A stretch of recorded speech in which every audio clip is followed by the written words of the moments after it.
আজ ২৭ ফেব্রুয়ারি আফগানিস্তান ও পাকিস্তানের সীমান্তে উত্তেজনা চরম আকার ধারণ করেছে। কাবুল, কান্দাহার এবং দক্ষিণ পূর্বাঞ্চলীয় প্রদেশগুলোতে জেট বিমানের উড়ান ও বিস্ফোরণের শব্দে পুরো দেশ অশান্ত।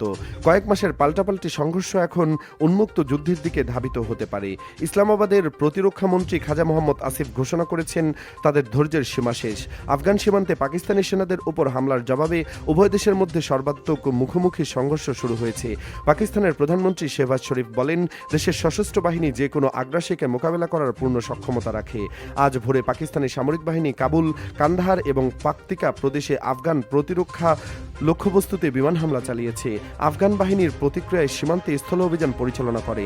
এতে ৮ আফগান সৈন্য নিহত হলেও পাকিস্তানি বাহিনীর ডজন খানেক সৈন্য নিহত হয়েছে। নানগারহার প্রদেশের তোরখাম সীমান্তে একটি শরণার্থী শিবিরে মর্টার গোলা আঘাত হানার ফলে ৭ জন শরণার্থী আহত হয়েছেন, যার মধ্যে একজন নারীর অবস্থা গুরুতর। জাতিসংঘের আফগান মিশন জানিয়েছে, রোববার পাকিস্তানের আগের হামলায় অন্তত ১৩ বেসামরিক নাগরিক প্রাণ হারিয়েছে। পাকিস্তান দীর্ঘদিন ধরে অভিযোগ করেছে, আফগান ভূখণ্ডে সক্রিয় জঙ্গি গোষ্ঠীর বিরুদ্ধে যথাযথ ব্যবস্থা নেওয়া হচ্ছে না। তালেবান সরকার এই অভিযোগ বরাবরই অস্বীকার করেছে। গত বছর অক্টোবর মাসে সীমান্তে প্রাণহানির সংঘর্ষে ৭০-এর বেশি মানুষ নিহত হওয়ার পর থেকে স্থল সীমান্তে অধিকাংশ সময় বন্ধ রয়েছে। সাম্প্রতিক মাসগুলোতে উভয় দেশের একাধিক আত্মঘাতী হামলা ঘটেছে। ইসলামাবাদের একটি শিয়া মসজিদে আত্মঘাতী হামলায় অন্তত ৪০ জন নিহত হয়েছেন। এই ধরনের হামলা কাবুলে একটি রেস্তোরাঁয় সংঘটিত হয়েছে। দায় স্বীকার করেছে ইসলামিক স্টেটস খোরাসান।